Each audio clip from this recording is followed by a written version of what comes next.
అసలు అమెరికా బిల్లాడెన్ని ఎందుకు చంపింది, బిల్లాడెన్ని ఏం చేసాడో చూద్దాం రండి. వీడియోని స్కిప్ చేయకుండా లాస్ట్ వరకు చూడండి, చాలా ఇంట్రెస్టింగ్ ఉంటుంది.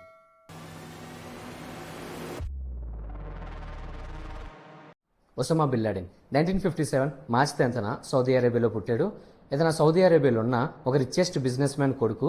ఆ వాళ్ళ నాన్న ఎంత రిచ్ అంటే సౌదీ అరేబియా గవర్నమెంట్ ఒకానొక టైంలో ఆ గవర్నమెంట్లో పనిచేస్తున్న గవర్నమెంట్ ఆఫీసర్స్కి శాలరీ ఇవ్వడానికి డబ్బులు లేకపోతే వీళ్ళ నాన్న ఆ గవర్నమెంట్ ఆఫీసర్స్ అందరికీ 6 months శాలరీస్ ఇచ్చాడు. అంటే చూసుకోండి ఎంత రిచ్ వీళ్ళు.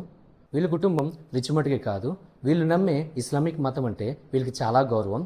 ఇది చిన్నప్పటి నుంచి ఒసామా బిల్లాడెన్కి చాలా పాతుకుపోయిన విషయం. ఒసామా బిల్లాడెన్ హయ్యర్ స్టడీస్ కోసం జెడ్డాలో ఉండే కింగ్స్ అబ్దుల్లాజీ యూనివర్సిటీలో చేరాడు. ఇదే ఒసామా బిల్లాడెన్ లైఫ్ టర్నింగ్ పాయింట్. ఎందుకంటే ఆ కాలేజ్లో ఉండే టీచర్ అబ్దుల్లా ఆజామ్ ఇతను ఆ కాలేజీలో చదివే స్టూడెంట్స్ అందరికీ ఇస్లాంలో ఉండే గొప్పతనంతో పాటు వాళ్ళందరినీ రెచ్చగొట్టే వ్యాఖ్యలు చేసేవాడు. దీంతో అప్పటి వరకు ఇస్లామిక్ మతంలో ఎంతో బతిగుండే ఒసామా బిల్లాడెన్ దీని తర్వాత ఆ మతం కోసం ఏదైనా చెయ్యాలని పిచ్చివాళ్ళ మారాడు. దీని తర్వాత నుంచే ఇతర దేశాల్లో ఉన్న ఇస్లామిక్ మతంలో పెద్ద పెద్ద లీడర్స్తో కనెక్షన్స్ పెంచుకోవడం స్టార్ట్ చేశాడు.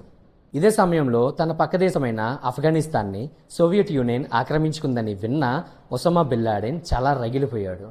అందుకు చాలాసార్లు ఆఫ్ఘనిస్తాన్కి సీక్రెట్గా వెళ్ళి అక్కడ జరుగుతున్న వార్ కండిషన్స్ తెలుసుకొని సౌదీకి రిటర్న్ వచ్చేవాడు. అలా ఒకసారి సౌదీకి రిటర్న్ వచ్చిన తర్వాత ఆఫ్ఘనిస్తాన్కి వార్లో హెల్ప్ చేయాలని సౌదీలో ఉన్న ఇస్లామిక్ ప్రజల్లో కొంతమందిని తీసుకొని తన కింద సైన్యాన్ని తయారు చేశాడు.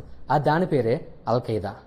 ఇదిలా ఉండగా మిడిల్ ఈస్ట్ కంట్రీ అయిన ఇరాక్ యొక్క కొత్త లీడర్ అయిన సద్దాం హుసేన్ గల్ఫ్ కంట్రీస్ని ఆక్రమించుకోవడం స్టార్ట్ చేస్తాడు. అలా కువైట్ని ఆక్రమించుకొని తర్వాత సౌదీ అరేబియాని తెలుసుకున్న ఒసామా బిల్లాడెన్ సౌదీ అరేబియా గవర్నమెంట్కి లెటర్ రాస్తాడు. ఆ లెటర్లో ఏముందంటే మన సౌదీ అరేబియాలో ఉన్న మక్కాని కాపాడుకోవాలని జరిగే వార్లో నేను మీకు హెల్ప్ చేస్తానని తన సైన్యాన్ని సిద్ధం చేస్తాడు.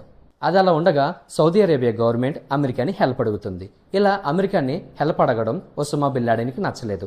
ఎందుకంటే జరిగే ఇస్లామిక్ యొక్క పవిత్రమైన యుద్ధంలోకి వేరే వెస్ట్రన్ కంట్రీ వాళ్ళు వచ్చి హెల్ప్ చేయడం ఏంటని. అప్పుడు ఒసామా బిల్లాడెన్ సౌదీ అరేబియాలో ఉన్న ముస్లిమ్స్ అందరికీ ఒక మెసేజ్ ఇస్తాడు. ఆ మెసేజ్ ఏంటంటే నేను చేసే పవిత్రమైన యుద్ధానికి ముస్లిమ్స్ అందరూ సపోర్ట్ ఇవ్వమని. ఇది చెప్పగానే 4,000 మంది ముస్లిమ్స్ ఒసామా బిల్లాడెన్ వైపు వెళ్ళిపోతారు.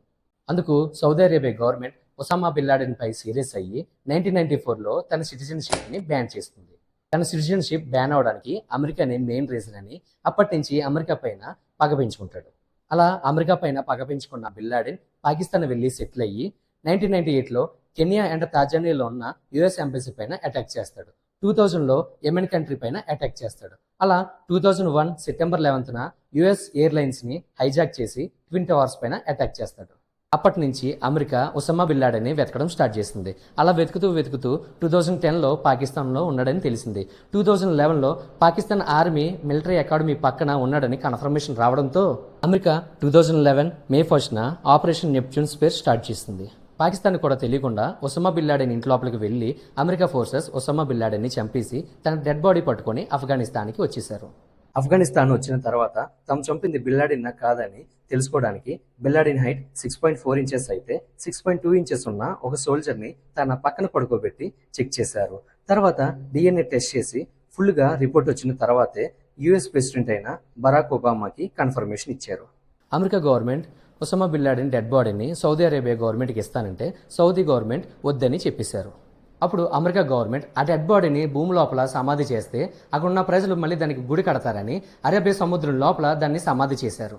ఇలా అమెరికా ఒసామా బిల్లాడెన్ని చంపింది. మనపై జరిగిన పెహల్గామ్ అటాక్కి పాకిస్తాన్లో ఉన్న టెర్రరిస్టులందరికీ మన ఇండియన్ ఆర్మీ దీనికంటే గట్టిగా రిప్లై ఇవ్వాలని కోరుకుంటూ జై హింద్.